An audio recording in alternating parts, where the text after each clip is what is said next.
Welcome everybody. Thank you very much for coming. Those who are attending in person and those who will be joining us on Zoom. And we thank also the speakers from the United Kingdom, from France and from Turkey who are with us live. And fortunately, two speakers, Lemia Shamma and Abdul Majid Abdul Karim, sadly couldn't join us because they couldn't get their entry visa to the UK, but they will join us via Zoom. I will also thank my colleague, Laurent, who initiated this conference at the beginning, some months back again. And I'm very grateful to him and grateful to his support, as well as for Richard and Caroline and George, who manning the desk, and Fatima, in charge of conferences and accommodation at the college, as well as McCall Bonham. We thank the director of the Middle East Center, Professor Eugene Rogan, for allowing the program to use this lecture theatre and for his financial contribution. We thank the John Fell Foundation for making generous contribution to the conference and the administrative staff of the Faculty of Asian and Middle Eastern Studies. This is the second conference regarding Tayeb work and contribution to literature. The first was held in 1998, organized by me and Ami Buspila, and was held at the Nissan Lecture Theatre, the other side of the College of St. Antony. That's the first conference. And you would see Tayeb Salih talking to Mustafa Badawi, the late Mustafa Badawi, who taught Arabic here. And that's Ami Buspila, and that is Ali Shlem, and there are Samsuddin Ahmed Abdurrahman. That is Tayeb Salih with his two daughters, Zainab and Sarah, and his wife Julie, and Derek Hopwood, the late Derek Hopwood, who was the part of the Middle East Center director sometime.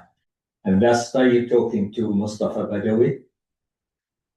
Now, one thing we decided at that time, 1998, is Tayeb Salih, he likes very traditional Sudanese music, particularly Aghani Dalloka, very much.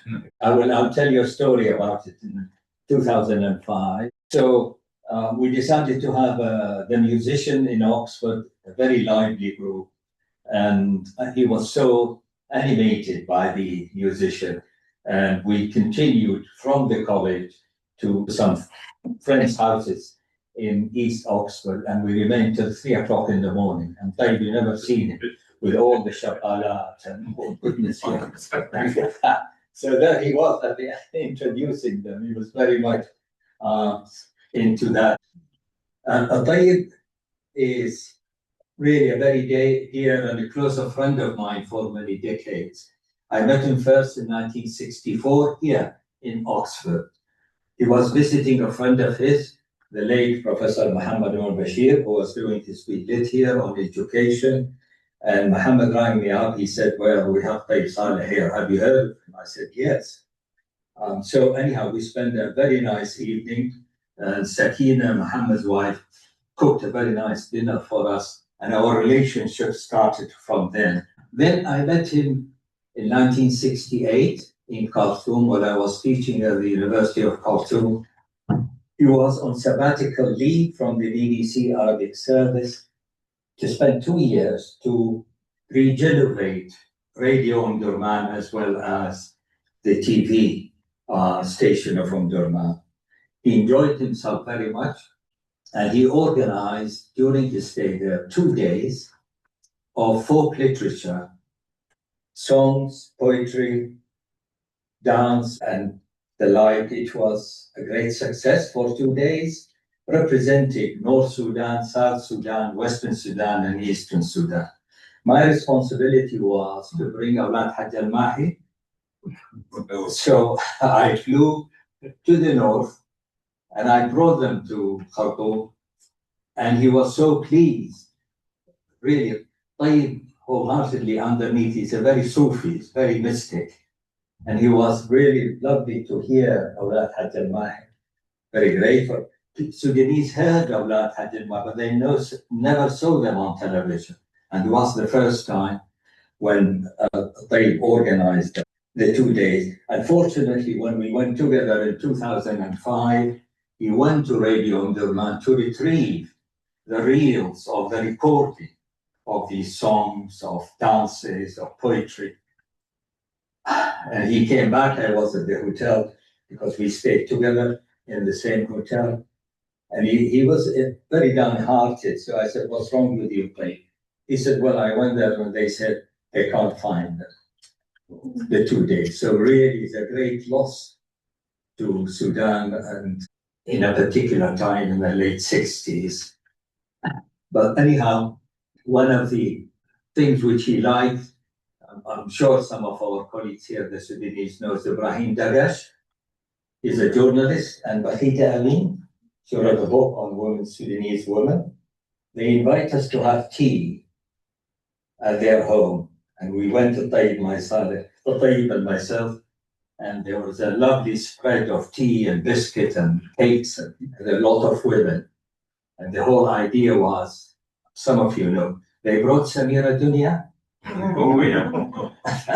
Samira Dunya came with her drum, the local, nobody else. And Tayyib, you have no idea, you haven't seen Tayyib really. He was over himself when he saw Samira Dunya because he liked her songs, and we spent quite about 2 hours, women dancing, Tayyib Shabalat, Alatul, he enjoyed himself until, unfortunately, the Minister of Culture, who is a pro-Islamist, pro-al-Bashir, came and the whole thing stopped. He wasn't not very pleased, I tell you that, because it disrupted his enjoyment after an exile of so many years. That was the first time to go to the Sudan, after his exile.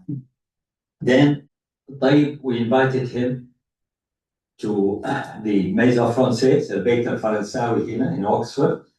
He came, and I think Taj Kandura was with us, and Eugene Rogan, and he enjoyed the engagement with the students who were doing Arabic at that time, and the Oriental faculty. He liked that very much. And then I interviewed him at the British Library. There was a year of African literature as well as art, and part of it was to bring Tayeb Salih. So it was a very good festival, and he enjoyed that also enormously, his engagement with the public about his work of art. I just want to tell you how Tayeb was received in 2005, despite his writing in the Majalla, Min Aina Laka Hada, from criticizing the regime about the corruption, and particularly in Bashir and his wife. Tayyib was resisting to go to the Sudan at that time.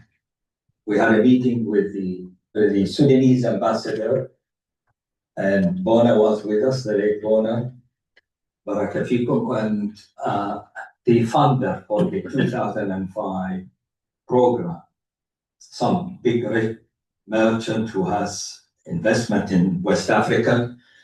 And we were sitting in a Turkish restaurant having lunch, and the Minister of Culture, he was there.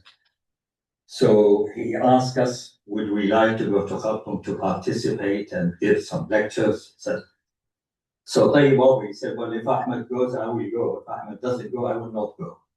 So it was a responsibility on me. So I rescued the situation. I said, if the government will not impose on us the mass media, versus say television and wireless, we will go. If they give us their word, we will do so. And the minister said, I'll give you my word that you will not be harassed by any mass media back in Khartoum. So Tayyib said, fine, we will go. I went first, he came second. He was taken where he was born in Karbakor. And also he went to see the Hamdab Dam. I came back. Anyhow, we had a very good time together.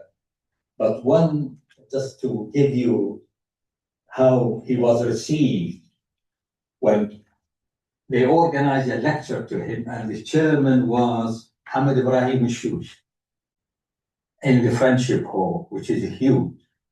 So when we went there, the entire hall got up, I remember very vividly. And the only thing they say, At-Tayyib, At-Tayyib, At-Tayyib. The minister looked so small. It wasn't Al-Bashir, it wasn't anything. At-Tayyib, Tayyib. And At-Tayyib was very embarrassed by that. He said, please, no way. So in the end, they took about, 5 minutes? Even more than 5 minutes. So they sat down. Tayyib was introduced, and then his turn came to speak, and he spoke. Again, the entire hall got up. They're all younger generation, by the way. And again, the same chant, At-Tayyib, At-Tayyib, At-Tayyib. So that was a reception of At-Tayyib at that time. He enjoyed that enormously, and he was called upon to go and see Al-Bashir, because Al-Bashir was giving him some appreciation certificate. I didn't go. I was asked to go. I said, no, I would not shake a hand with any military leader who killed people. I did that with the Nimeri at the same time. Bona said, Nimeri asked for you. I said, no way I could go and shake hands with Nimeri. Anyhow, that was the meeting with the Tayyib in Khartoum. Then we saw each other very regularly in London. There was a group of us. Myself, Bona Barwan, Hassan Taj, who was a very dear friend of Tayeb Salih, as well as Tayyib. And he enjoyed these meetings enormously, talking about politics, quite a lot of it. And the venue was, there were two venues, either the Hilton Hotel of Ajura Road, that was our meeting place. Muhammad Al-Hassan Ahmed was one of the journalists, and or we go and have lunch at Halabi, the Greek restaurant in Westbourne Grove, which is the home of many Arabs, royalties, and the speciality of Halabi was klaftikon, shoulder of lamb. That's what the Sudanese like, as Matol knows very well. So I have asked his daughter, his wife, Julie, to come because I had lunch with her in London and told her about the impending conference Laurent and myself organizing. And she said she will think about it. And unfortunately, she couldn't. I think she's getting very, advanced in age, and she lives outside London. It's a journey for her to come from outside London to the center of London and come here to Oxford. I offered to put her up for 2 nights during a conference. So she thanked very profusely, but she said, I cannot do that. And neither his daughter, one of his daughters, the eldest Zainab, she lives in Germany. Samira lived near her mother, but she is a mother of children. And Sarah. Sarah is in south of France. She was in Canada teaching, as her father knows. And she said she would think about it. But Sarah is very interesting. In the 80s, Tayyib wrote to me and to my wife saying, can you take our daughter for a tour of Oxford? So I did. I took her various colleges, 3 of them. Not Julie. Julie wasn't with them, and gave them lunch at home, went back. And years later, I discovered that Sarah was a student here, doing her PhD, and she did on colonial literature. And from there, she went to Canada to teach there, and now retired, I think, in southern France, which is very nice, yes. So today, I don't want to take more time, because my colleague Laurent is going to say something. I'm sure the contributors of today will result into not only appreciation of Tayyib's work, as they say in Arabic, A'mal, Tayyib, but also the relevance of his writing in the 21st century, hence the title of the conference. And I hope you will enjoy that enormously. And we will start, with these 3 presentations, and then there will be question and answer afterwards. But before we start with Muhammad Khalaf was 1998. We're very grateful to have him back. to reflect on what happened from 1998 until the present time. But first is that I would like my colleague Laurent to say something. Thank you.